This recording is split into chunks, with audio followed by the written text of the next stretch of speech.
All right, in this video, I'm going to continue working on the radical equation worksheet.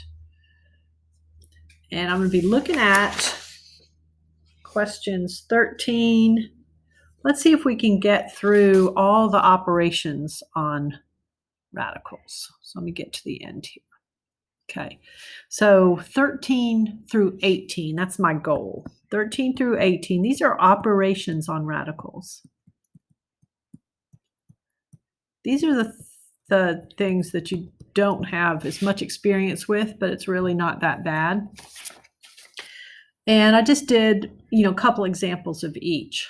Okay, so first off, on number 13, the directions say simplify. Sometimes they'll say something like perform the indicated operation and simplify. Anytime they say that, simplify or perform the operation and simplify, they want the final answer in simplest radical form. So they'll say something about that. Okay. All right. So on 13, it's negative. You have one problem that's -6 cube root of 5. Then you have one over here that's 4 cube root of 5. Okay. So I want you to think about radicals kind of like you do variable expressions. If you had like -6x plus 4x, you could combine it and that would be -2x. These are called like terms. Okay. And if you had a fraction, if you had say -6 over 5 plus 4 over 5, you could put those together and it would be -2 fifths. If you had -6 fifths plus 4 fifths, that would be -2 fifths. And those would be called like fractions because they have the same denominator, okay? So with like terms, you need to have the same variable part. With like fractions, you have to have the same denominator. Well, what we need with radicals is we need to have like radicals. You need to have the same exact radical part.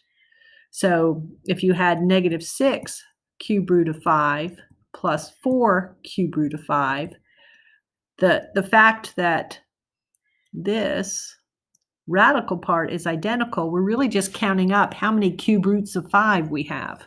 So -6 plus 4, that would wind up being -2 cube root of 5. Okay. All right, so when you're adding and subtracting radicals, you need like radical parts. So here we got the same radical part. So this would be -6 plus 4, that would be -2, and then the radical part was cube root of 5, and that would be your final answer, okay? And if they don't have the same radical part, you need to see if you can simplify them. Maybe they really are, they just are camouflaged. But if they're not, like if this had been -6 cube root of 5 and this had been 4 square root of 5, that's simplified all the way. They're not like radicals, okay? Or like if this had been -6 cube root of 5 and this had been 4 cube root of 2. They don't have the same exact radical part. That's simplified already, okay? All right, so let's go ahead and look at one like number 14.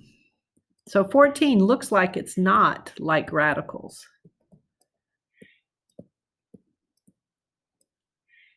-3 square root of 72. Okay, they don't look like I'm going to be able to combine them because the radicals all look different.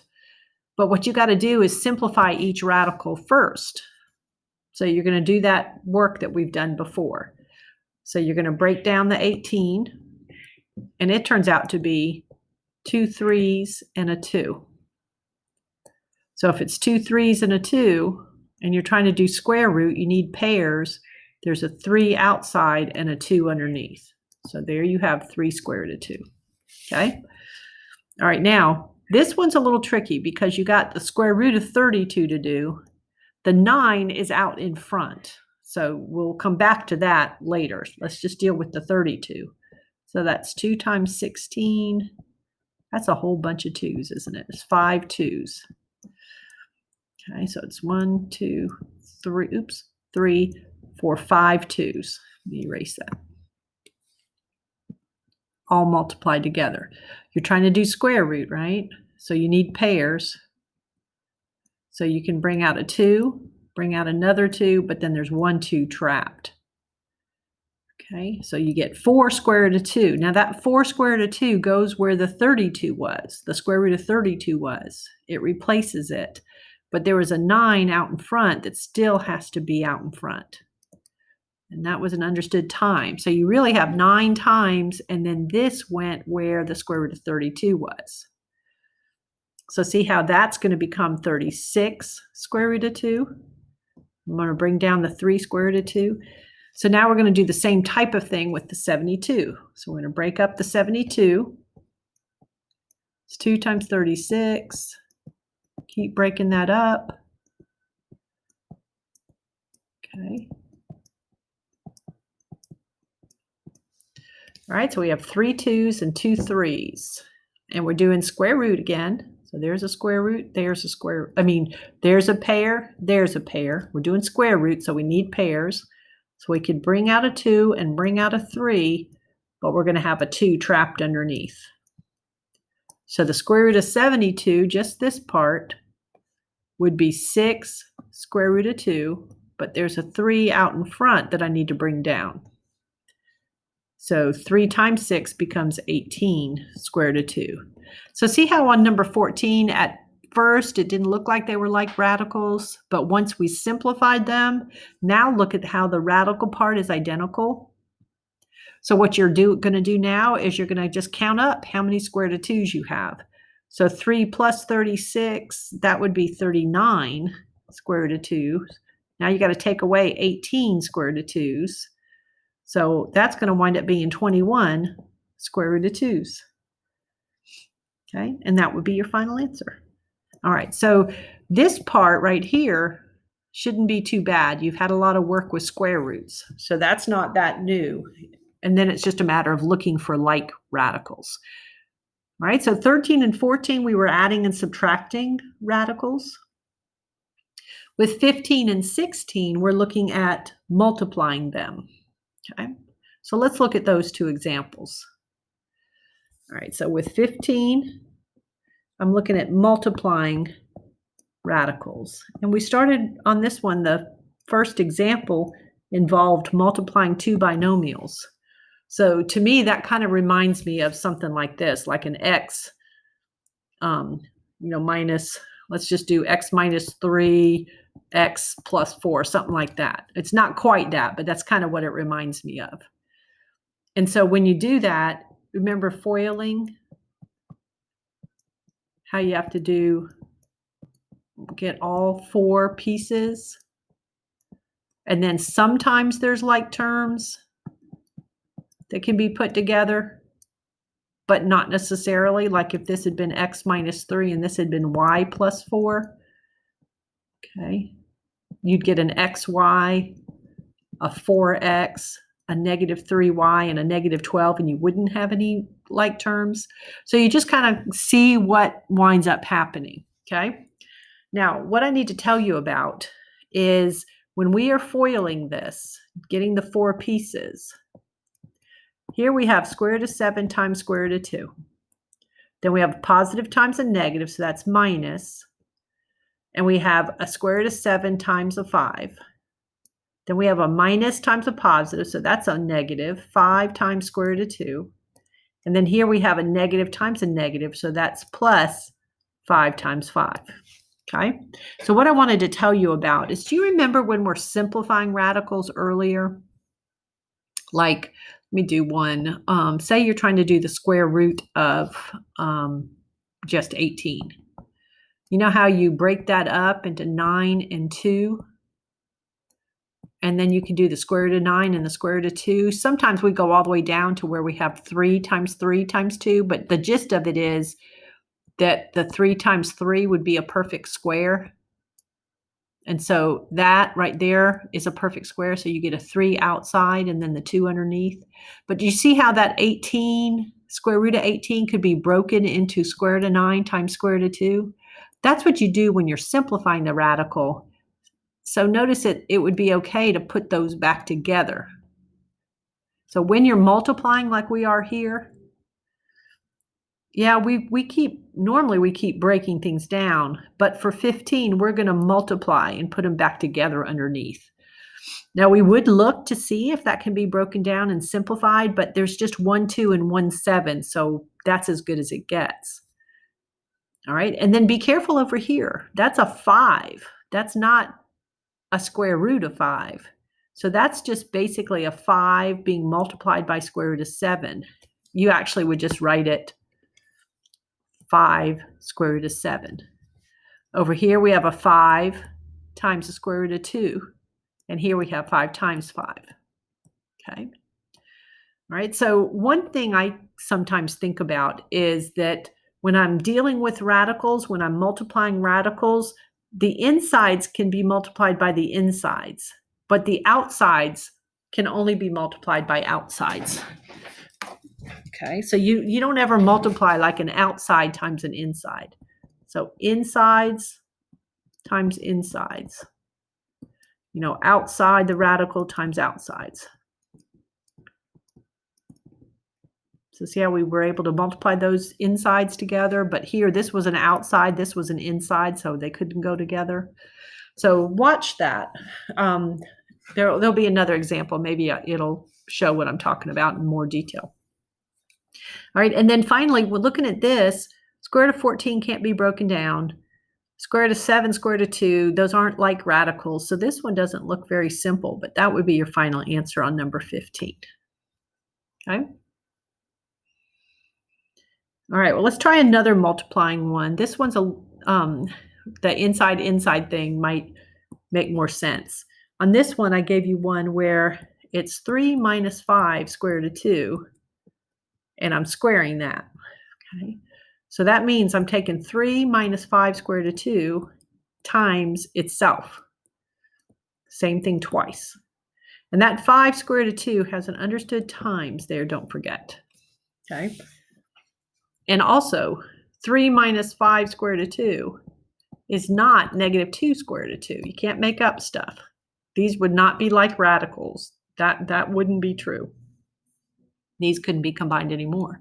So you're being asked really to go ahead and multiply. So you're going to FOIL this out. Okay, so you're going to do 3 times the 3. Then you have a positive times a negative, which will be negative 3 times 5 square root of 2. Then we're going to come in here and do a negative times a positive, negative 5 square root of 2 times 3. And then we're going to do a negative times a negative. Okay, negative times a negative would be positive 5 square root of 2 times 5 square root of 2. Okay, so let me not rush this because I want you to kind of ponder this. Pause it if you need to. So do you see where those 4 parts came from? You see why they're negatives, and then this became a positive? Okay. All right, so 3 times 3 is 9. This is 15 square root of 2. See how the outsides can be multiplied? This is all multiplication, so I'm going to multiply the outsides, but then I have to leave the square root of 2 alone. Now over here, the 5 times the 3 I can do, those are outsides. And then I have a square root of 2, also negative. And then over here, don't forget, this is all multiplication, and multiplication is commutative. Outsides get multiplied by outsides, and then the insides multiplied by insides. So see if that makes sense. Or if you want, rewrite it. Let me do it here. You could rewrite it, rearranging things. And it might have helped you if I had rewritten this one in a different order so you could see that 15 and where it came from. So see the 25 and then see the 2 times 2 going together to make the 4. Okay. So then I'm going to look for any kind of simplifying I can do. And so one thing I notice is that the square root of 4 is really a perfect square. So that becomes 2, no radical left. Still have that 25 that I have to work on out in front. Also notice that these both have square root of 2's on them. Now it's a negative 15 and then another negative 15. That would be negative 30 square root of 2's. So I have 9 minus 30 square root of 2 plus 50. And now one more step. Those are like terms. And then don't say 59 minus 30 is 29 because 59 doesn't have the radical on it. So that would be your final answer. All right, so you can get confused here when you're working on this, but this is just three numbers being multiplied, and you would do the 3 times 5s because they're outsides. Okay, and then over here, the 5s are outside, the 3s are underneath. So you have to keep outsides with outsides and insides with insides. All right, so that's multiplying radicals. And I just gave you a couple that were both binomials, but sometimes you'll just have like a one thing out in front that you have to distribute. Okay. All right. Let's look at number 17. Okay, on number 17 and 18, we have radicals in denominators. Okay, so it's like they call it, it's like division because that's really division. All right, so 17 and 18 both have radicals in denominators. So it's like you're dividing by something involving a radical. The directions on this don't sound like dividing. It says rationalize the denominator. So I don't know if you remember that chart with the different types of numbers, denominators. But that's where this language comes from. Remember how we had the rational, then we had the irrational, and then we had the imaginary over there? Okay. And it looks something like that. So the word rationalize means they want you to make sure that the denominators, the bottom part, would be a rational number. So you can't have a square root down there. So rationalizing the denominators means do something to get rid of that square root in the denominator. All right, so if it's a square root of 6, if I multiplied that by the square root of 6, that seems like a good plan. Because if I did that, wouldn't I have square root of 36? And then wouldn't the square root of 36 just turn into 6? So if I could make it okay to multiply by the square root of 6 on the bottom, I'd have it made. So how I make that okay is I multiply on top by the square root of 6. Then this becomes 5 square root of 6 on top. And so I get 5 square root of 6 divided by 6. That's considered simplest radical form. You can't have radicals in denominators. You'll have to rationalize them. Okay, and then if there's two terms, it's a little different, and it depends on something you learned way back when we were factoring. Remember what happens if you multiply two things where everything's the same except for the sign? Remember how you'll get the middle two terms will cancel out because one will be positive, one will be negative? Okay. It's this idea we're going to apply, this concept right here, we're going to apply to figure out what to do here. See, this isn't going to work so well. If I just multiply by the square root of 2, it doesn't fix things because that square root of 2 would have to get distributed, and it just moves the radical to the 6. It doesn't completely get rid of it in the denominator. So that's not what we're going to do. Okay, let me show you what we're going to do. So if we have 5 over 6 minus the square root of 2. What we're going to multiply by is this concept. We're going to multiply by exactly the same thing, just whatever this is, we're going to do the opposite there. And then whatever we do in the denominator, we have to multiply the top by that because you can't just arbitrarily change the problem. So you see, by multiplying by the same thing on the top and the bottom, see here and see here, I'm really just multiplying something by 1. So I really haven't changed it. I'm just changing its name, okay? So watch what happens here. So this always works. So if you have a binomial with a radical in it, just multiply by exactly the same thing. Just use a different sign. So on top, I have 5 times 6 plus the square root of 2. You could multiply that out if you wanted and get a 30 plus 5 square root of 2. Okay, but it's okay to also leave that in factored form. But with the denominator, I have to FOIL that. So I'm going to do 6 times 6. Then I'm going to do I'm going to do 6 times 6. Let me go ahead and do the arrows the way I normally do. Then I'm going to do positive 6 times the square root of 2.